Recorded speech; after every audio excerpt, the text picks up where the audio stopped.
Proudfoot was back on top at Weedsport, but a messy race left a few grumbling after last week.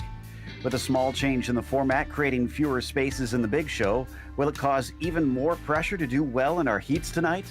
We'll find out soon as we get ready to watch round 3 of the Bootleg Racing League's Dirt Street Stock Series, and you'll see it all live here on the Global SimRacing Channel. Hi, I'm Joe Peak, and with me in the booth is DJ Clark. Behind the scenes is our director, Sean Ambrose, and he's using cameras provided by Dougie Beer. Tonight is a dirt classic with Eldora playing host. Let's head to our track guide to find out a bit more about this legendary venue.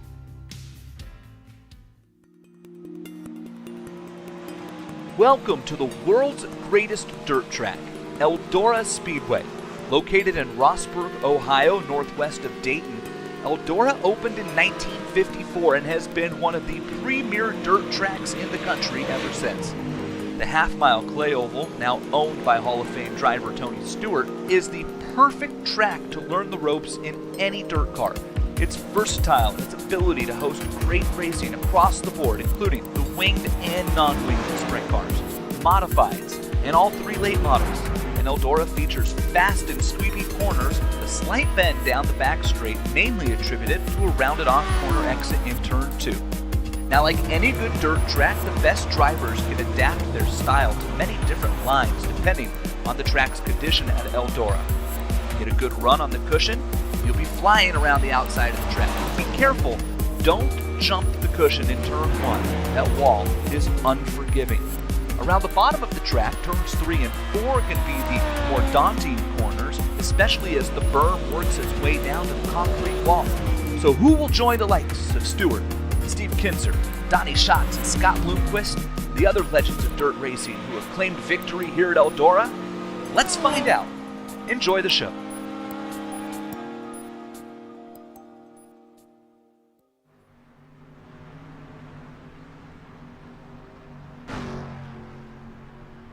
Well, DJ, recent years and a change of ownership have really made this one of the most well-known dirt tracks in the country. Certainly has, Joe, and it is not without well-deserved recognition. This is a wide open dirt track, 24 degrees of banking in the corners. We tend to see a lot of highline riding around here, and that's a really, really great thing. It makes for some absolutely fantastic racing, and most importantly, makes for some really good slide jobs getting thrown here and there, up and down the track. So this really could be anybody's game out here. It's all just going to be reading what's out there. Well, let's read what the championship has right now, because Proudfoot has now collected 2 wins in the first 2 rounds, but he's finally up at the top of the standings this time, having really dominated at Weedsport. Billy Northcutt and Seth Castle are not that far away from one another, and Jim Revis, actually, you could count in that fight too for the 2nd place. We'll see if that changes at all today as Rafferty rounds out our top 5 in the points. What about our race details for tonight's event? Well, Joe, we're changing things up a little bit here in round 3. We are still running the dirt street stocks, but only 2 cars are going to be advancing from each heat. So that's going to put a little bit more pressure on the drivers. Once we then get into the B main, well, that means that it's going to be an 8-lap shootout, and only the top 18 cars are gonna advance. So we're gonna shorten down the field a little bit. And right now with 19 cars out on track, that means somebody's going home. So pressure is on today. We'll see if that affects the driving or not. And well, it's definitely a wider track than what we saw last week at Weedsport. So hopefully that'll help clean things up somewhat. Speaking of clean, they've been certainly cleaning some of the dirt off the surface, and you can see they've already got a few spots slicked up around here, and we're only in the midst of the warm-up. We haven't even hit qualifying yet. We look at Chris Davis, who works his way around, currently holds 6th on the warm-up sheets. The question I'm curious about is how quickly are we going to see everybody really go all the way up to the high side, or will the low side still hold anything before it gets too slicked up there? Well, we'll have to see. This isn't a track like Knoxville where you go down and you're on that berm, and that can really, really throw you off a little bit. So I think the low line will come into play, although I am seeing it a little bit greased up here early on, so we'll have to keep an eye on that. Absolutely. Hargraves not doing too shabby, actually ahead of Brandon Proudfoot in this warm-up currently. Not many of them out on the track right now, though. Seems like plenty are satisfied with what they're seeing on the track surfaces as we ride with Seneker. He's just behind the likes of Segala, as well as Robinson up there that you can see in front of him. Drivers already very much hugging the high side out here, trying to run that infamous high line here at Eldora. So we might not even see anybody really be able to find much down at the bottom unless this track gets seriously worn in, and Seneker shows one of the pitfalls there of riding at the high side. Yeah, most certainly. You can run up against that outside wall. If you bump a little bit too much onto the cushion, that's something he's going to have to watch out for. Absolutely. So Robinson pulls off to the side in front of him as Seneker continues on. Justin Morton still out there rolling around and seeing what he can do in this warm-up session, which we have 3 minutes left in currently. And again, we have 19 drivers here today, but they have limited the number of competitors in the feature race. Only 18 will be allowed in. We'll see if anybody else shows up before then. Other thing that we were noting, and I'm not sure if it'll have that much of an effect, other than maybe drying out the track a little quicker, is it seems that we've started a little bit earlier than we're used to. We still got quite a bit of sunshine. Yeah, indeed we have. It's only about 7 o'clock here, virtual standard time, so that may mean the track dries out a little bit earlier, and there's not quite as much moist dirt out there for the drivers to get into. Here's an onboard with Justin Morton. Definitely looks a little less sideways than what we saw with Seneker, which is always as he tips the wall a little bit there. That's something that's really struck me, and I've tried to pay closer attention to ever since they had that new tire model put in on these cars here, DJ. The big thing they kept talking about was those who can, put less yaw into it seem to be faster. And me not being as great on the dirt, I didn't even think about that. No, it's very much a thing that these cars like to be a little bit straighter here. They like to go in a little bit more of a straight line. And so that's something that drivers have had to really keep into consideration after they have gone through the new tire model changes.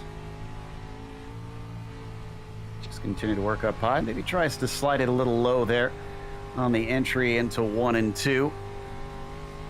So experimenting here and there to see what he can get out of the car in the final stages of this warm-up. This is round 3 for the Bootleg Racing League's Dirt Street Stock Series. So now we're getting into the thick of the season, and Northcutt has got the momentum back in his favor now that he has both back-to-back wins and has jumped up to the top of the points. Will we get a cleaner race tonight? That is the big question after what we witnessed last week, which saw some frustrations come out and a few drivers cop some penalties, unfortunately, along the way. Hopefully we won't see that continue tonight, as it is a slightly smaller field as well. Love that shot of the sun just going down here in Ohio while we wait for the qualifying to get going off in the farmland of the Northwest. Indeed, an absolutely picturesque track, and massive kudos to Tony Stewart and the rest of the crew here at Eldora to really make this into one of the premier places for these dirt cars to head out to. And if this is your first time watching the Bootleg Racing League, don't forget this track condition will carry over. So basically how it's been set up and what they do to it here in the warm-up will be how it looks and feels in this qualifying session, and then that will carry over into the heats, and each heat will affect the next one. So it'll continue to get slicker and slicker, and drivers will have to adapt to that, as the first of them have gotten out onto the surface and are trying to set some hot laps. And this is where it becomes closed qualifying, so everybody out on their own here, waiting to see who can just set the best time in. Now remember, we've seen some varying strategy in the course of this. Some guys will come out and put them all at once, some guys will wait a little bit and put them in later. And, you know, we mentioned touching the wall and riding that high line, getting close to it and whatnot. Something we haven't talked about either is what that does in the qualifying. For our viewers that might not understand how iRacing works, can you explain incident points and what that does to your quali laps? Yeah, so basically, Joe, if these guys get up into the wall and they brush the outside wall there, what that means is they'll get what's called a 1x. That's an incident point that they will accrue. That will effectively invalidate their lap. So the guys that are running on the super high side, they're going to have to be careful about it. They can get close, but they can't touch it. And hopefully they don't. They will get 4 tries. We should clarify that. And Bobby Rafferty currently holds the provisional pole position, which is worth bonus points here. Rafferty coming around for his 3rd lap, and he goes yet quicker. A 19.5 actually takes the pole back from Brennan Myers. Yeah, he does. So some good seesawing here. Here comes Billy Northcutt out on track, seeing what he can do. Still some big hitters yet to come out to the track, though. I'm seeing Proudfoot, Northcutt, and Hardgraves all not making a lap there. You see Billy really working his way up to the high line on this Eldora circuit. Careful not to get that right tire up into the retaining barrier. And Hargraves actually finally set one. He missed his 1st lap, must have touched the wall. 2nd one was within 1,000th of Justin Morton, who now is atop the timing sheets, and he's run all 4 of his laps, so he's just getting practice in from here. But Hargraves parked it, so he could yet come out and take his final 2 laps since he has a couple left. Yeah, and that's been a bit of a strategy we've seen Hardgraves pull time and time again, come in and come out and do that. Here comes Joe Segala. Segala is able to improve a little bit. He's been doing very well over the past couple of races. He's had some good qualifying times in there, so kudos for him. Garrett Austin, a relatively newcomer here into the Bootleg Racing League, he's going to cross the line and be not able to improve. And Proudfoot's out there. He's about to set his 1st time lap. He comes across the line. It's a 19.4. That is pole position right away. Oi, oi, oi. Nothing we haven't come to expect from that 22. Putting it out there. Let's see what J.R. Shepard is able to put on the board. That's only going to be 6th and up for him. You know, we talked about this, maybe him being his season, and it looks like J.R. is just in a little bit of a slump. So Belke finally comes out onto the track as well, and Hargraves is moving. So he's on his warm-up lap. This is J.R. Shepard, who is in 6th. That one not going to be quicker, unfortunately. So Northcutt just behind him in 7th, only behind by about 14 thousandths of a second. Proudfoot is on his 4th and final flyer as we once again turn the attention to Shepard. JR not able to improve right there, unfortunately. And Hargraves is coming around for his final lap. What's it going to be for him? Not faster. So he will start from 3rd, which means I think he'll be at the pole of the 3rd split as JR Shepard passed. Does not go quicker on that final lap. Austin Belke didn't have his 1st lap count. And Northcutt just finished all of his. This time, Belke gets one down, so the 24 jumps up into 17th.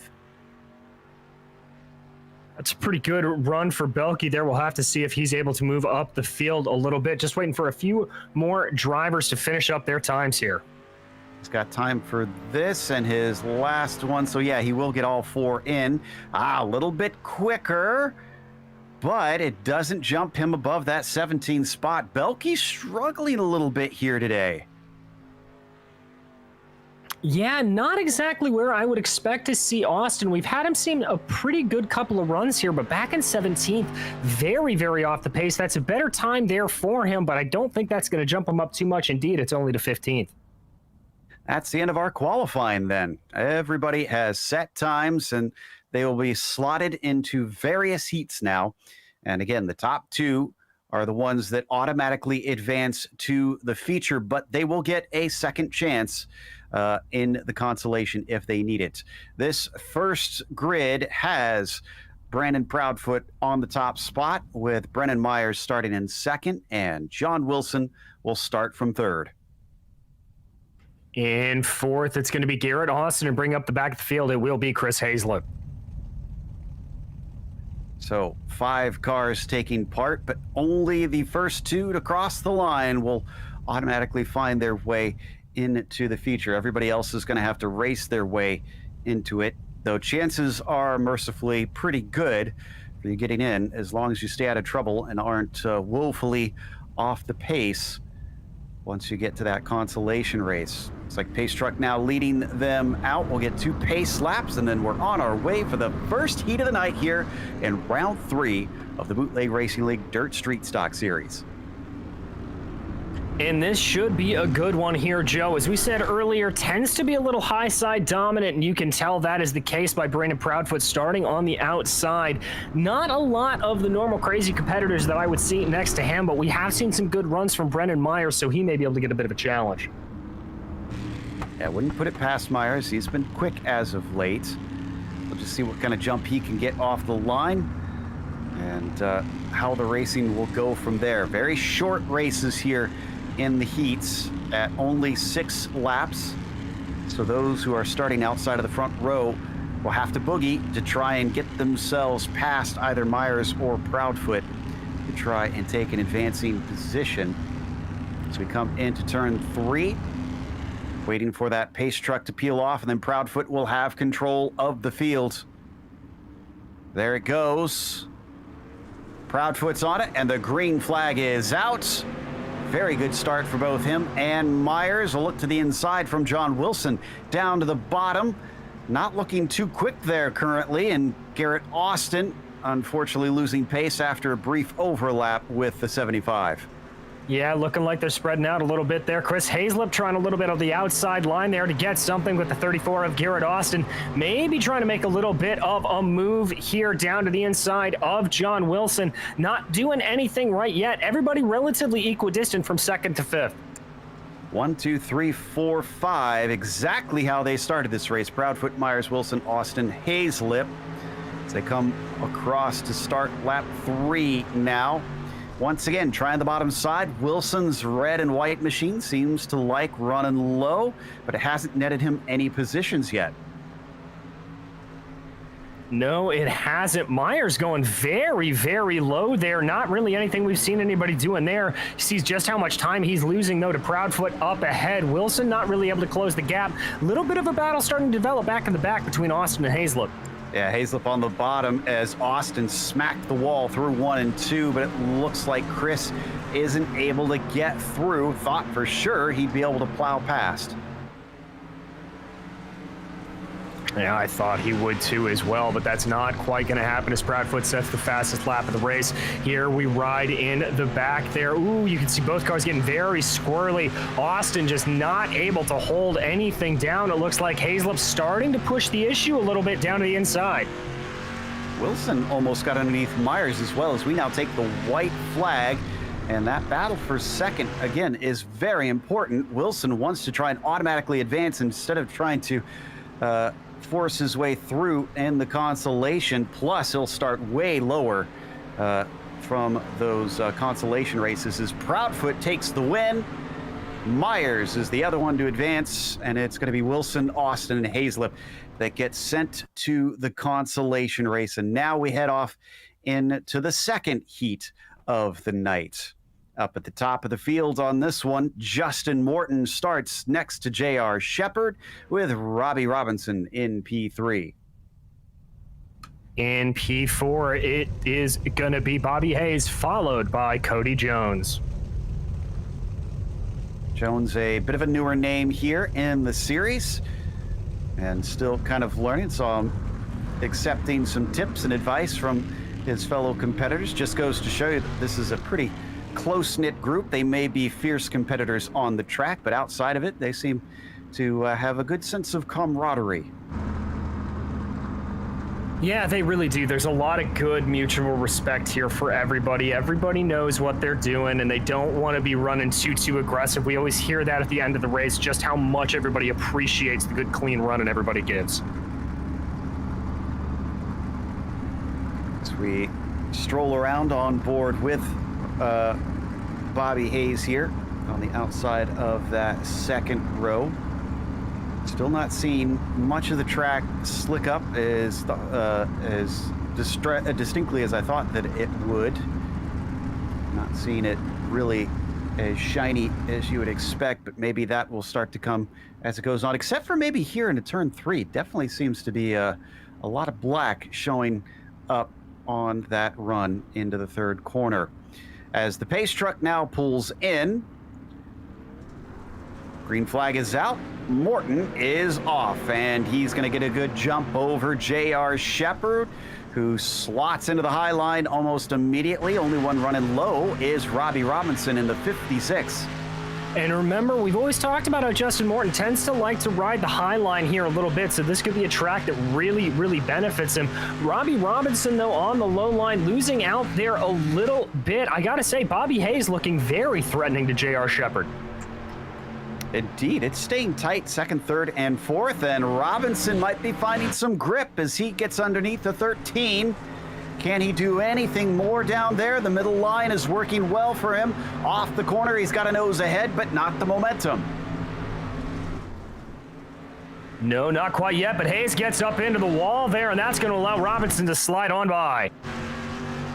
Robinson now into P3, has to pick off one more, though, for really to make a huge difference here as he tries to chase down J.R. Shepard. Halfway through the race now, and we've seen one overtake out there, but only one thus far. Down the backstretch, Morton continuing to pull away from everybody else.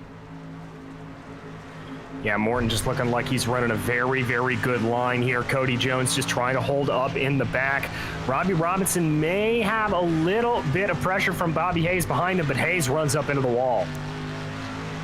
He's been struggling with that. That's at least the second time, if not maybe the third, because I thought maybe I saw him just touch it a little bit earlier in the first or second lap. Down and across the line. We are on the final lap. Morton up to 1.5 seconds nearly is now Hayes trying to go low like Robinson did, but not getting the same results. The man getting the best results here in this second heat is Justin Morton with a victory by a healthy margin over J.R. Shepard, who advances to the feature. Robinson, Hayes, Jones will have to come back and fight their way in. Yeah, that new format's going to make this B-Main a lot more interesting to see if they can do it. Okay, who will go through this time in heat number 3? Hargraves starts at the top of this one. Seth Castle, who is amongst our top 5 in the points, starts from second. Chris Davis will be third. Then Austin Belke and Stacy Hunter rounding out your 5-car field here for this heat. In fact, the only one that won't have 5 will be the next one for heat 4 with 19 starters here this evening, and they take off behind the pace truck, but Seth Castle hasn't lined up. Ooh. Well, that's very strange. I'm not sure if that's a hardware malfunction for Castle or maybe that's a deliberate pit lane start. We'll have to see. Yeah, I think he lost internet connection. I just saw he reconnected. It's going to take him a long time to find his way to the pits, and even then, starting from pit lane, he'll be way behind the fields, and in 6 laps, I doubt he'll be able to try and catch them. So unfortunately, one of the problems that comes with racing on the internet has bit one of our drivers who should have started from the front row. Yeah, and that's going to close things up. I think Chris Davis, always a very aggressive driver, that's really going to come into his play. Also, watch out for Austin Belke here. He'll be starting on the outside of row 2. That could be a good way for him. And this will be especially dire for Castle, because if he finishes last on this field, he'll start from second to last on the consolation race. So that'll be tough going as the green flag comes out, and Hargraves is good off the line. Davis down below him. Oh, into the wall hard for Belke, struggling to keep it from smacking the concrete. Yeah, that really hurt Austin there, but not too terribly much. He's going to keep it back up on the high side, trying to get some momentum on Davis. He's got it certainly through the mid-corner, but it looks like off of the corner, Davis may just have a little bit more. Up ahead, though, big smack into the wall for William Hargraves as well as Belke behind. So maybe a few of them having trouble trying to keep themselves out of the barriers here today. Still waiting for Castle to get out onto the track, I think. Nope, he's out there. The 90 has finally found his way into the field, but he is a full lap behind. So we jump back up to the leaders here as Hargraves continues a good run here. Davis has got a gap of about 0.6 of a second over Austin Belke as we tick down under 3 laps to go here. That should be enough. A little bit of a heartbreak there for Seth Castle as he sets the fastest lap of the race. Certainly is going to be gutting for him. And we watch the 71 up and out of turn 4, actually almost ready to put Castle down a second lap. But don't think he's got enough laps to make that happen. Still, he's in his sights. Down to 2 to go, 1.5 really already on the backstretch. Hargraves simply been managing this race, but he does tip the wall yet again. Yeah, he does. That's not going to hurt him too much, I think, in this heat, but once he gets into the A main and he's running up against the likes of Brandon Proudfoot, that could really come out to bite him. Uses the buffer he's built up to try the bottom line and see what it feels like. He's going to do it again here in 3 and 4. Curious what he's found out of that run, but as he comes to the line, victory for Hargraves in the 3rd heat of the night. Davis will advance. It'll be Belke, Hunter, and Castle who have to go off to the consolation in just a few moments' time. We got one more heat to run before we get to that action, though, which is starting here in just a second. As we now switch over, it is Bobby Rafferty who starts on the top of this one with Billy Northcutt on the outside of that front row. Yeah, and then behind him, it's going to be Segala and Seneca. A bit of a short heat here, but it should provide some good action. I'm very looking forward to Rafferty and Proudfoot up ahead, or Rafferty and Northcutt up ahead fighting it out. Same. Those are 2 feisty drivers, so I think that's going to be a fun one, no doubt.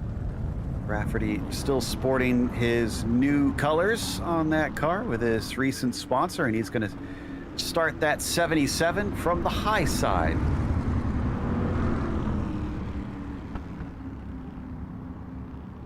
As we work our way around the pace laps.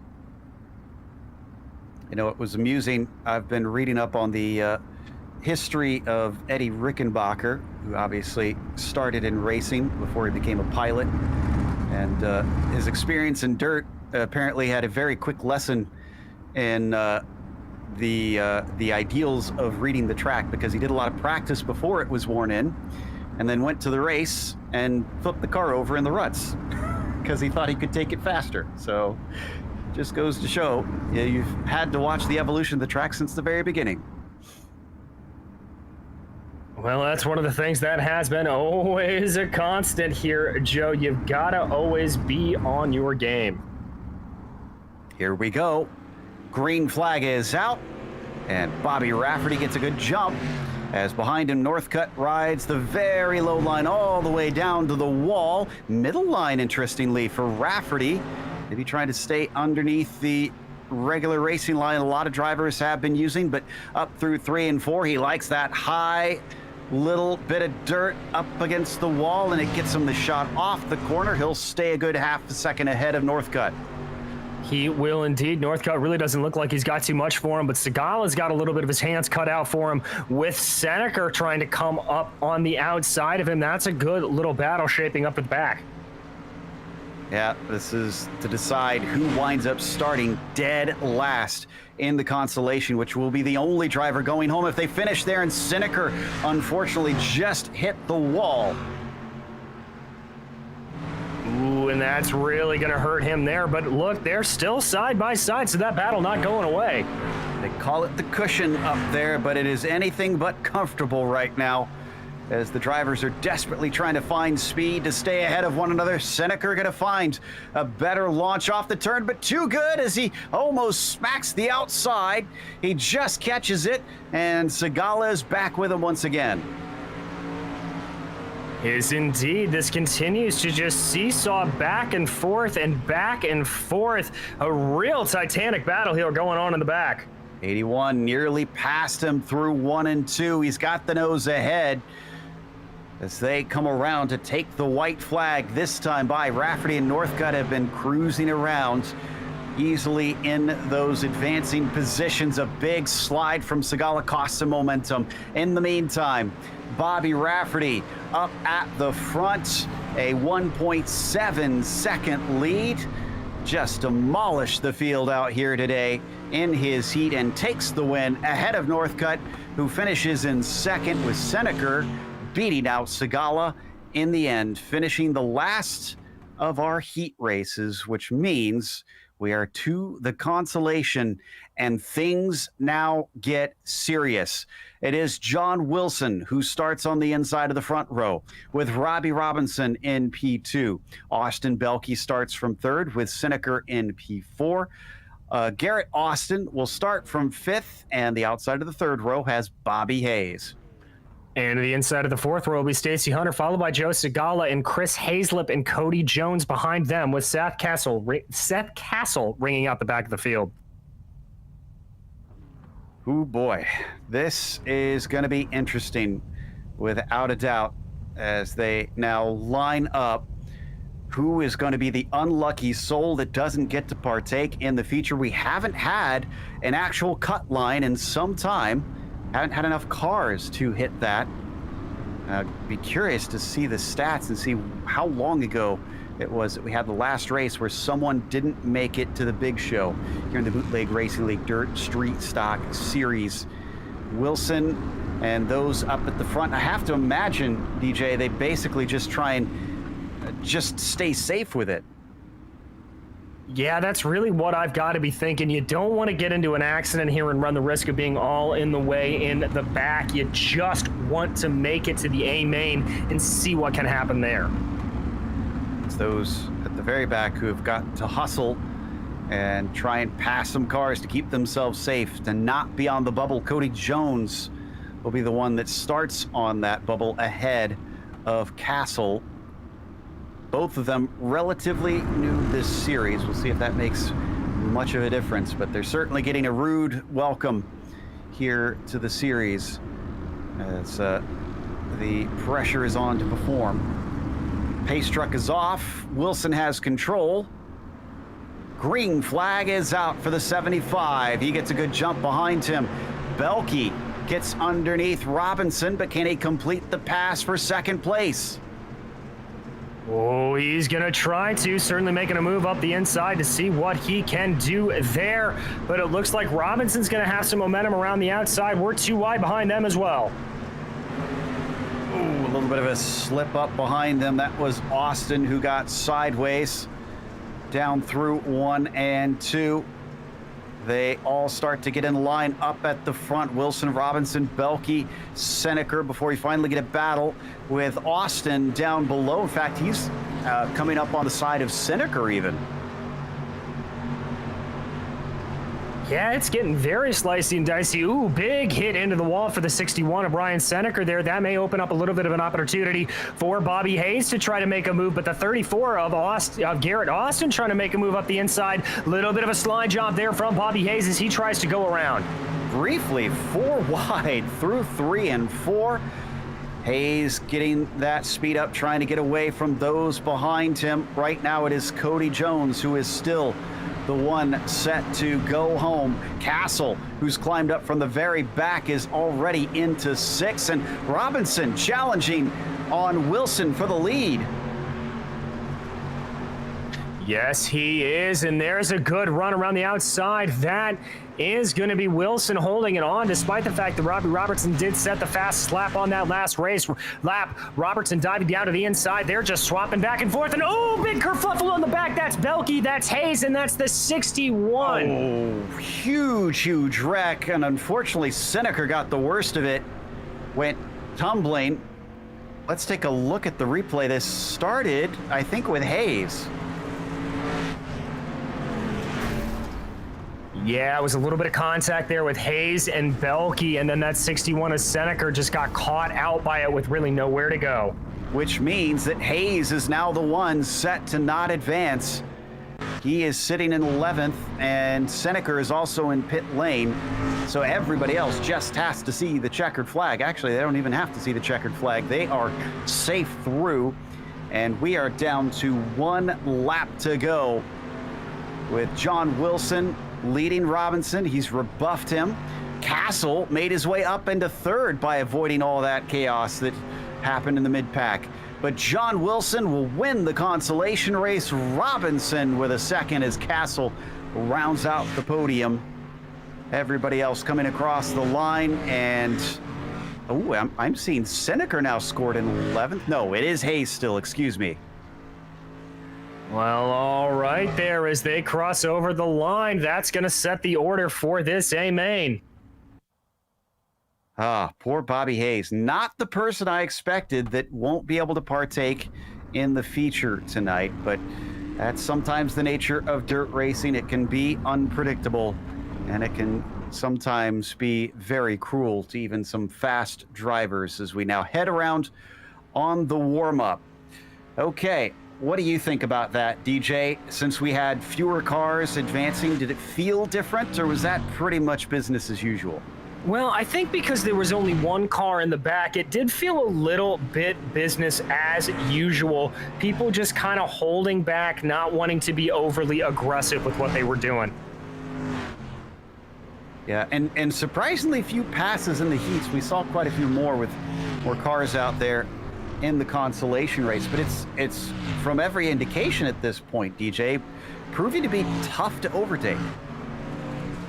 Yeah, very much so, and that's kind of a hallmark we've seen here around Eldora. Normally, once we get a little bit more slick down on the middle line, it tends to loosen up and we'll see some slide jobs being thrown, but especially early in the race, it's a high line dominant track, and trying to go low is just going to hurt you.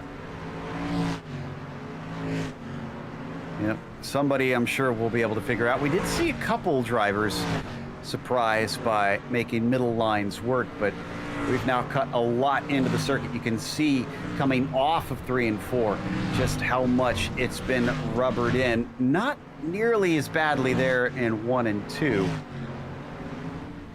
And that is the other thing that I've always found a little bit interesting about this track is I've seen multiple times, including in real life, DJ, that it seems some drivers will find one line works in one corner, but not the other. They'll go high on one end, low on the other. Well, and that really all comes down to what we always talk about Bobby Rafferty being, or Brandon Proudfoot rather, being really, really good at is just reading the track, reading where he can go and how he can make those moves work. That's really what makes the hallmark of a good dirt driver.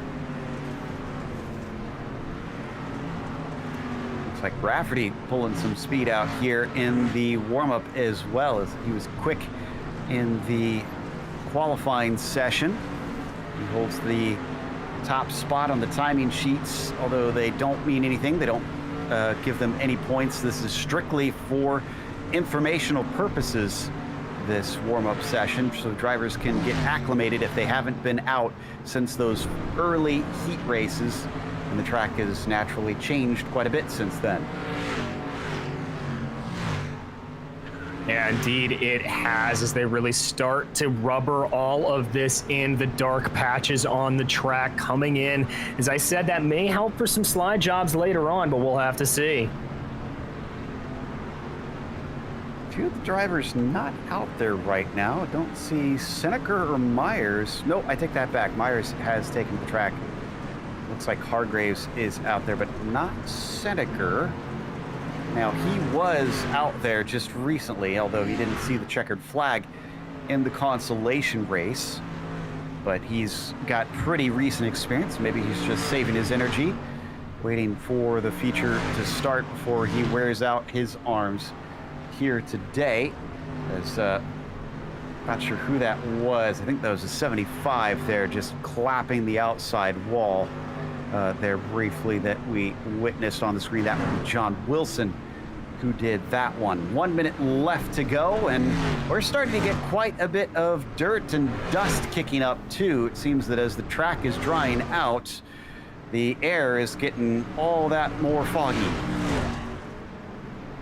Yeah, it really is, and that's going to play some very, very difficult things. If we get a big accident, guys are going to have a hard time avoiding it with just everything that's out in front of them. And with 18 cars out on track, it's going to be even worse. So you'll have to keep your head on a swivel. We did hear a few of the cars talk about it last week, where they could tell just how much dirt and dust was in front of them and could hardly see the cars at its worst state. Just about half a minute left to go now, and now everybody has been out except Seneca. And, I'm seeing Bobby Hayes listed as the one that will actually go through now. Now, why did they switch he and Seneca around? That is very interesting. I'll have to dig into that, see if I can figure out what happened that kept them from where they finished there in that consolation race. The clock is done on the practice, and we head off to our starting grid for round 3 of the Bootleg Racing League Dirt Street Stock Series. Up on the pole, Brandon Proudfoot starts there once again with Justin Morton to his outside. William Hargraves looking for some better results will start from third as Rafferty is P4. Brendan Myers starts from 5th, followed by J.R. Shepard in the 6th spot. Seth Castle climbing his way back into things and starting, that's farther down. 7th, my order got confused there, is Chris Davis, Billy Northcutt 8th, Wilson 9th, and Robinson in 10th. In 11th, it's going to be Seth Castle, followed by Chris Hazlip and Cody Jones. Joe Segala will be lining up behind him with Stacy Hunter and Austin Belkey in row 8, and Garrett Austin and Bobby Hayes making out the back of your field. A lot more laps, a lot more cars out there. 18 of them for 40 laps as the pace truck now leads them out of pit lane. And do we not get our traditional? I guess it's not late enough at night. Usually we have some pyrotechnics here at Eldora, but it appears not to be the case today. Yeah, not exactly. We'll have to wait for those to come out later tonight, and the only thunder that we're going to be seeing is going to be that is out on the track. Absolutely big, heavy cars with a heavy growl underneath the hood.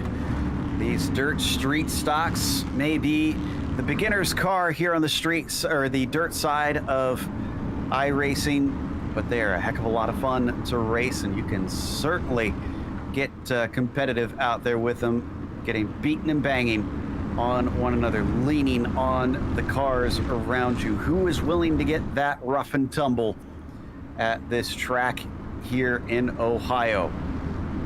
Pace truck now peels away. Proudfoot looking for a hat trick tonight. And the green flag is out. Ooh, almost a little bit of a challenge. And as Justin Morton doesn't get a good launch, that was Hargraves trying to see if he could poke his nose in. They're almost going to go 3 wide off of 2. They are indeed, and that's Rafferty running a very, very good high line. Hargraves trying to follow in behind him. Justin Morton diving down very, very low. There they go off the line, and that's going to be a clear advantage up to Rafferty. This is a sight we are very used to seeing here, Joe. Those 2 Jim Beaver Esports drivers up ahead. Morton behind them. Hargraves looking to challenge, and J.R. Morton having a good little run behind.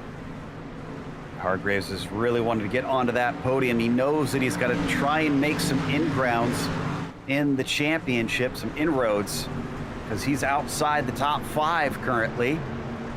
And on the track, he's inside the top 5, but only just sitting in 4th place. It's all single file, though, for the time being, down to 6th, with Brendan Myers being the last one doing that. Behind them, Davis, Wilson, Northcutt, Castle are all have been running a lot of wheel-to-wheel racing. Yeah, everybody keeping it very close, and especially up front, Justin Morton there setting the fastest lap of the race. He's providing some real pressure to Bobby Rafferty, pushing right up behind his rear fender, trying to see what he can get going here. Oh, but Morton takes a big hit into the wall. Right on board, looking back. We're watching Justin Morton now as well. Here's his onboard perspective running VR today. Not seeing a whole lot of head movement, and right there he just clips the wall a little bit.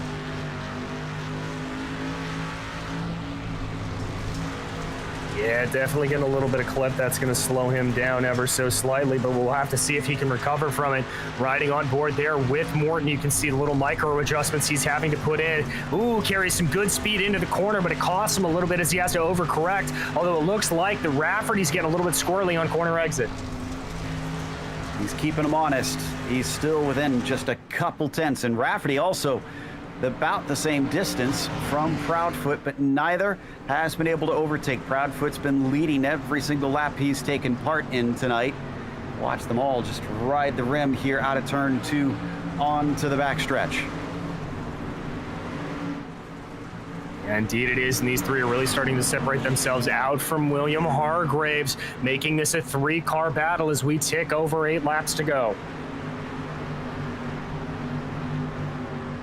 So quarter of the way through the race now. Very close to it. We will be this time by at 10 laps into things. Not a lot of action with these three, although it is certainly a pressure cooker amongst them. I see Seth Castle still doing what he can to try and climb forward. He's running a low line, or he was. Now he's running a high line through 1 and 2. Ahead of him is Billy Northcutt, and to his side is John Wilson.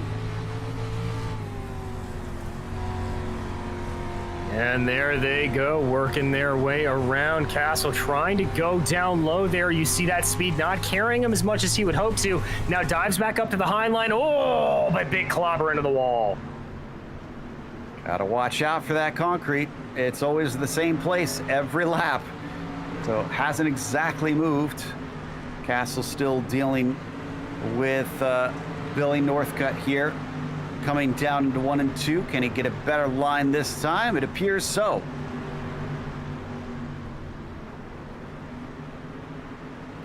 Looks like he's got a little bit of a better one in there. You can see the pressure getting put on from behind there. Weaving that wheel back and forth is Billy Northcutt, just trying to keep this thing forward. Indeed. Oh, and Northcutt into the wall a little bit there. Oh, and ahead of him, some beat and bang between Davis and Myers. That's going to slow both of them up, but Northcutt has nowhere to go when he gets into the back of the 25. Ooh, that's going to slow both of them down. Looks like a little bit of a move on their passed by, but up front here, we've got a little bit of lap traffic causing some problems. That's Stacy Hunter right in the mix of things. It slowed it down Bobby Rafferty more than a little bit. Absolutely.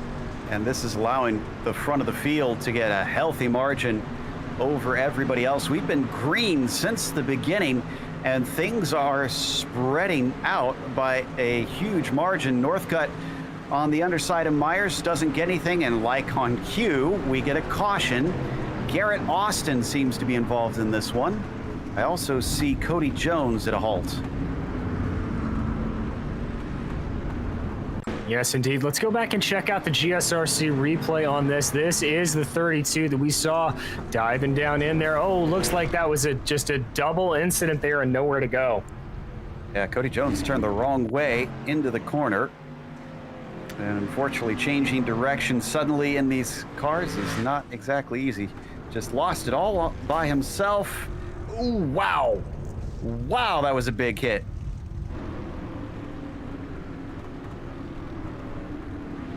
And Chris Davis is in pit lane. Why is Chris Davis in pit lane?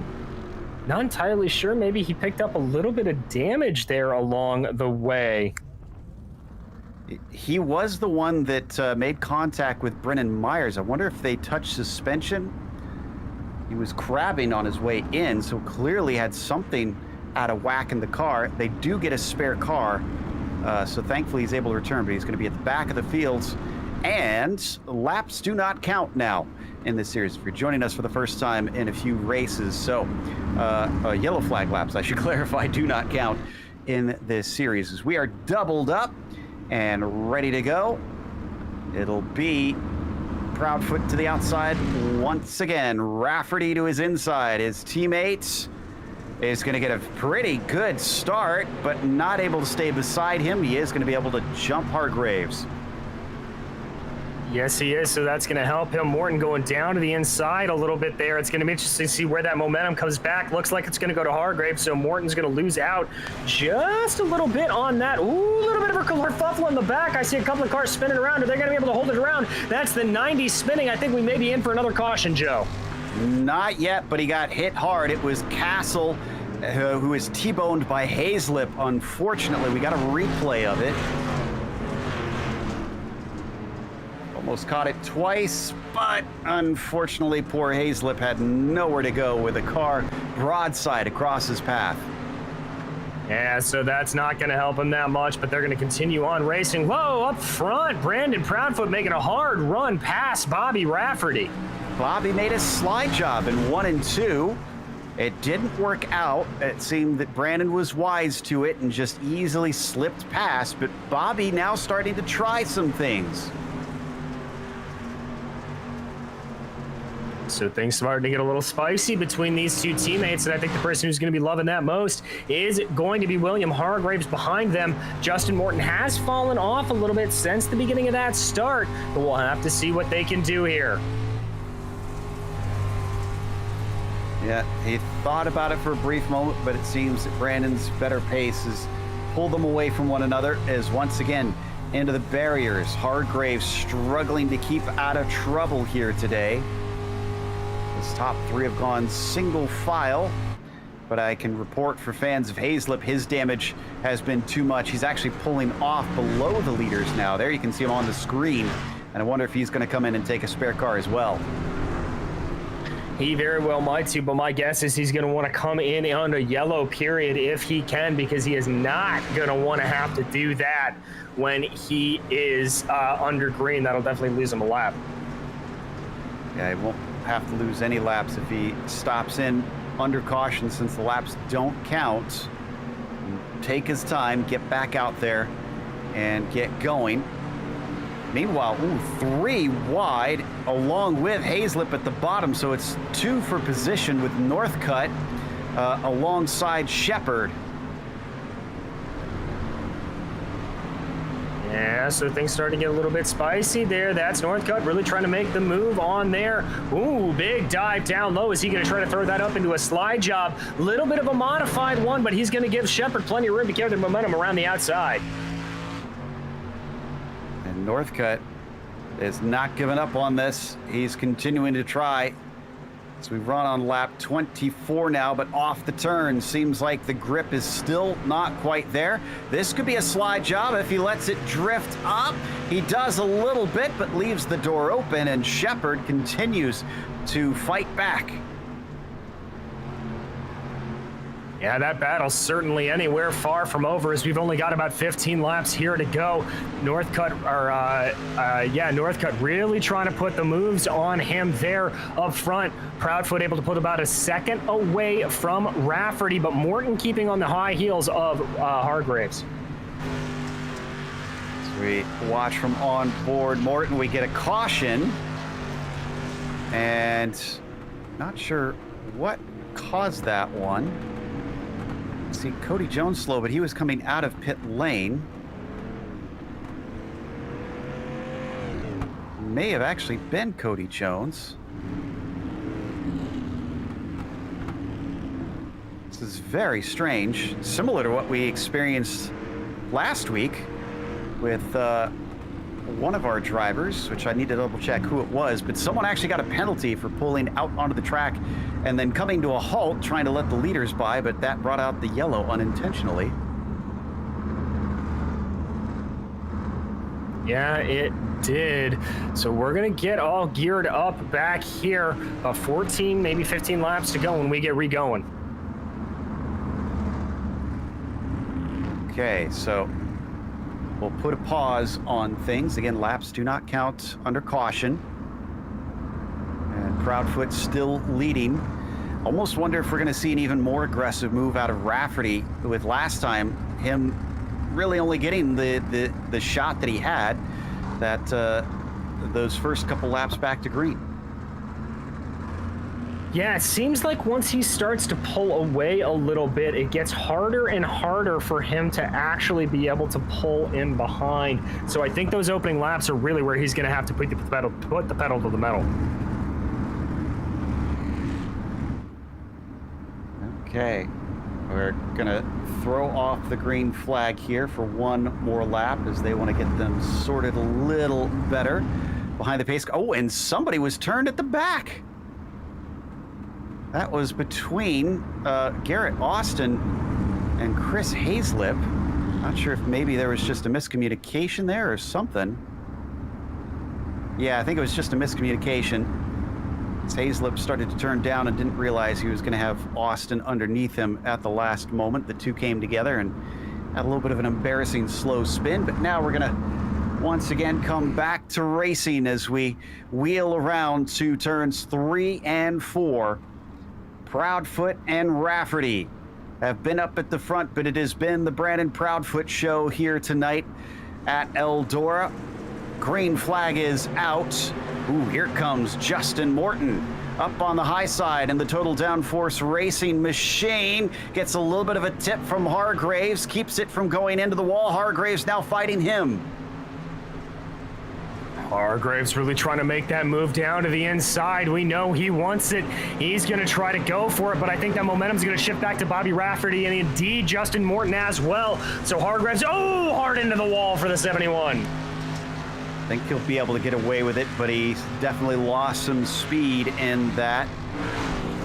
Behind them, it is very single file until you get down to John Wilson in 8th position. He's trying to fight with Myers, running a very, very low line, and Hargraves there trying to run a midline up at the front.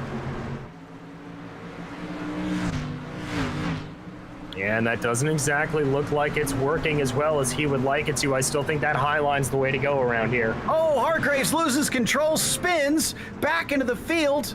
No caution. There it is. Oh, he was an absolute pinball back there. The 71, not sure if he did this on his own. Yeah, I think he just started to slide out on his own.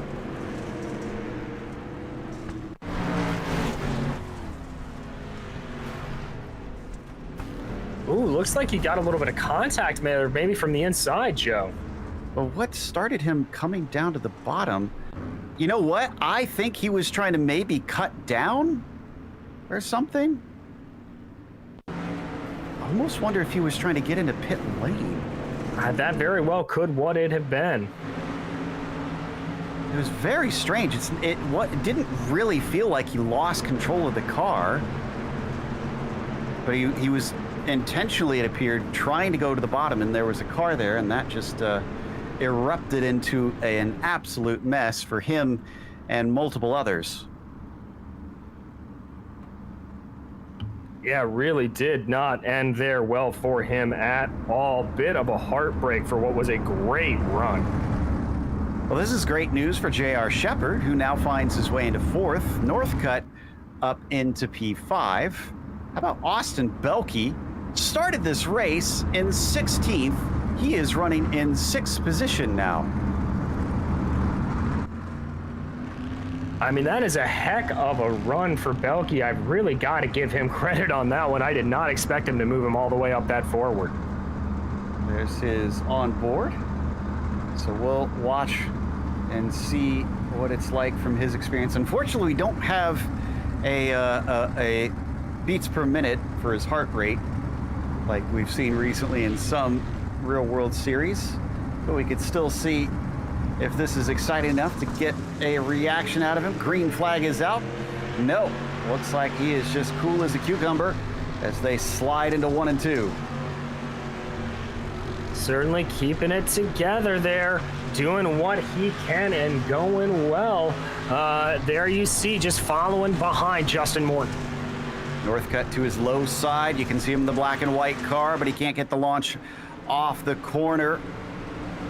Ahead, Justin Morton still trailing J.R. Shepherd, who's quickly made up a position on that restart, now into third spot.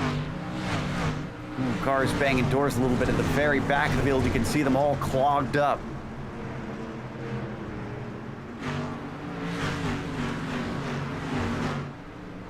Eight laps to go.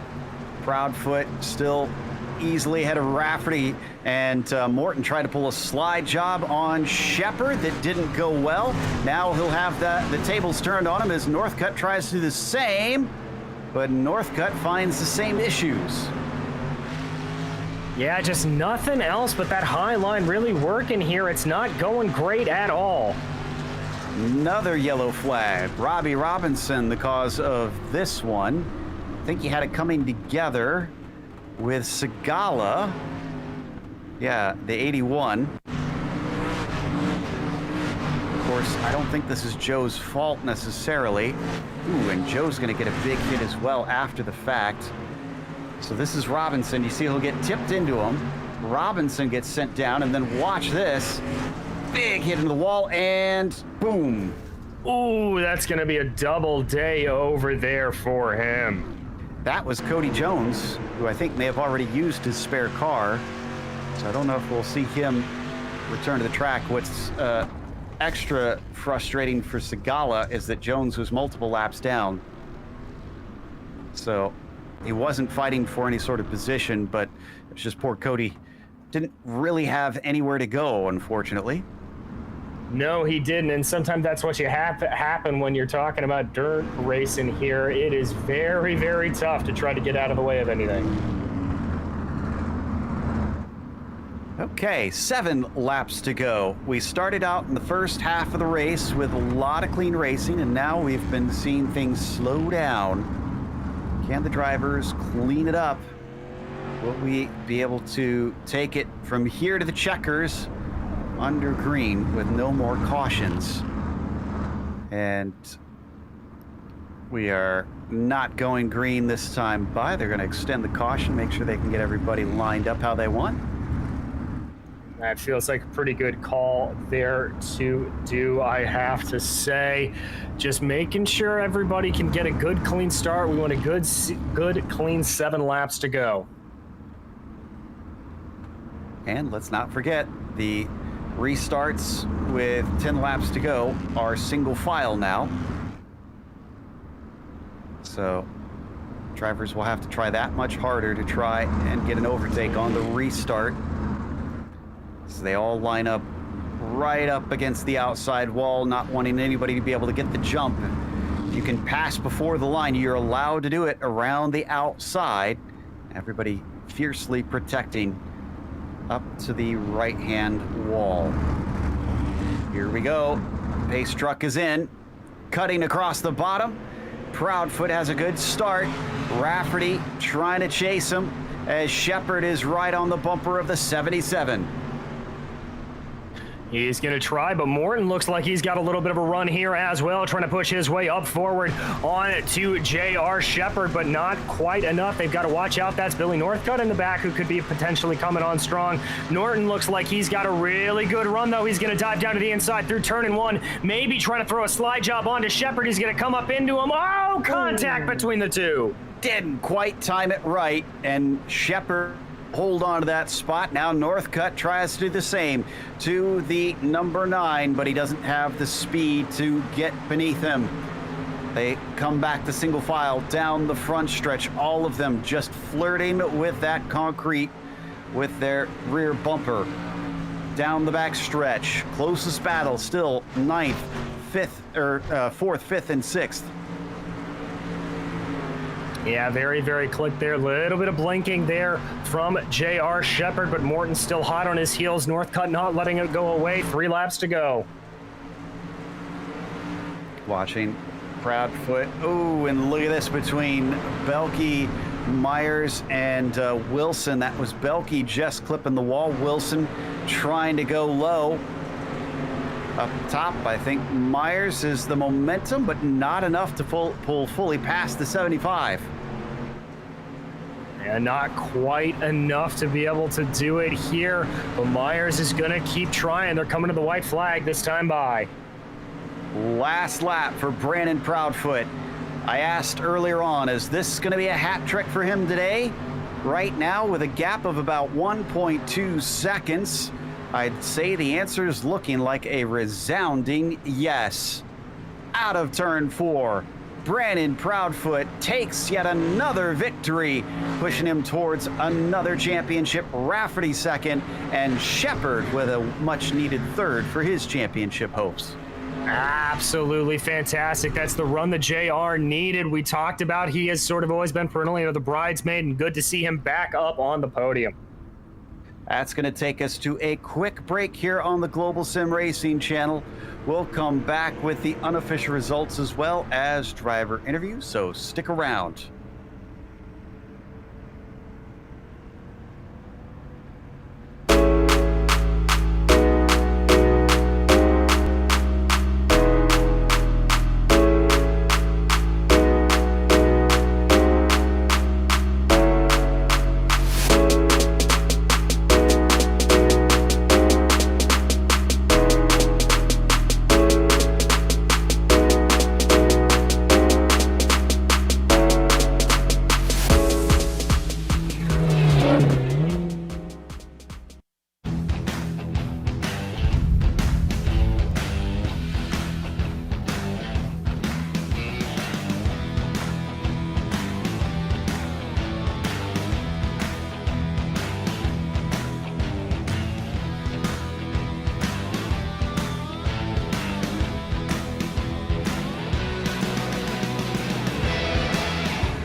Welcome back to Eldora Speedway. We just watched round 3 in the Bootleg Racing League's Dirt Street Stock Series, and Proudfoot did similar to what he did last week, leading from the front in both his heats and in the feature.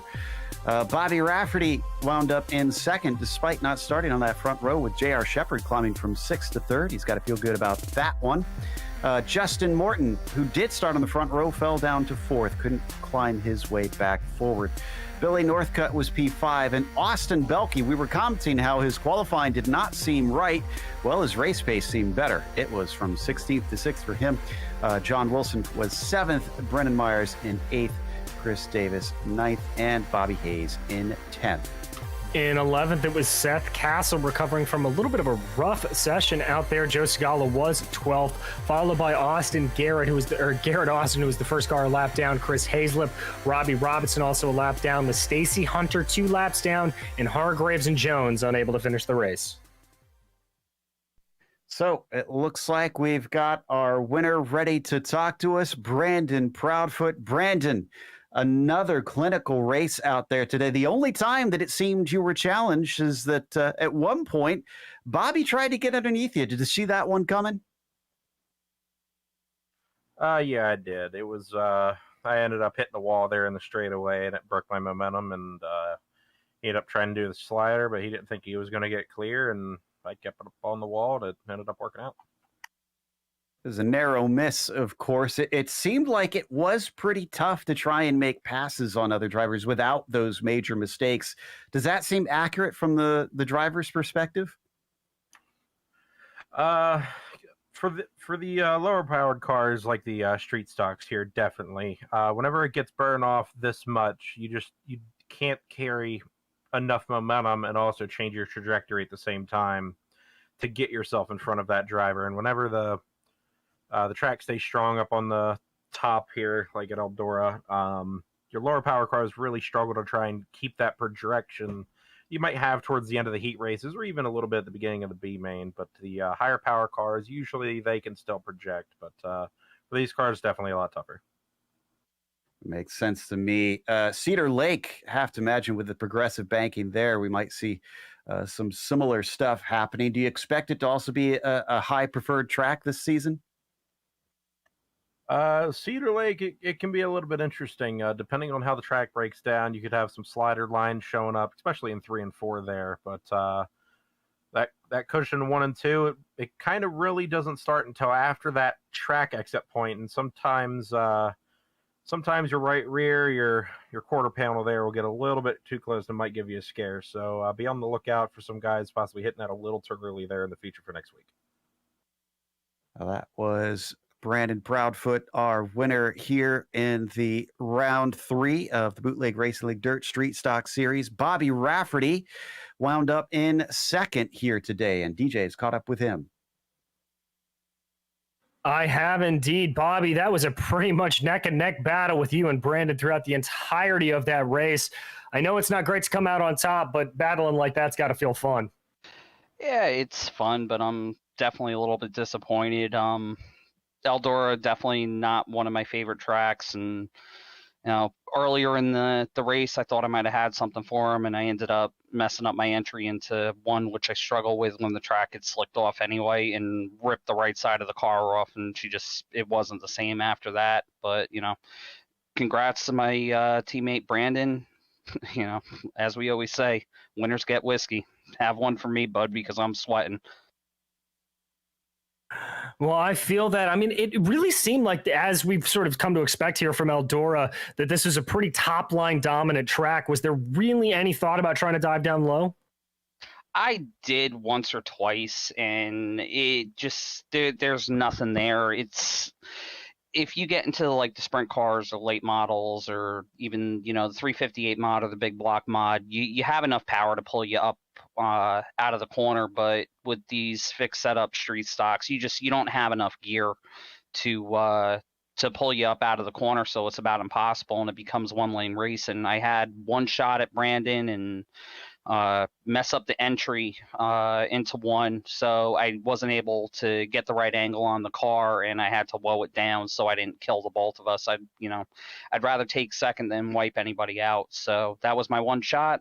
I messed it up. It is what it is. We'll take on second place and move on to next week, and hopefully I can break this streak of second place finishes. I'm getting antsy.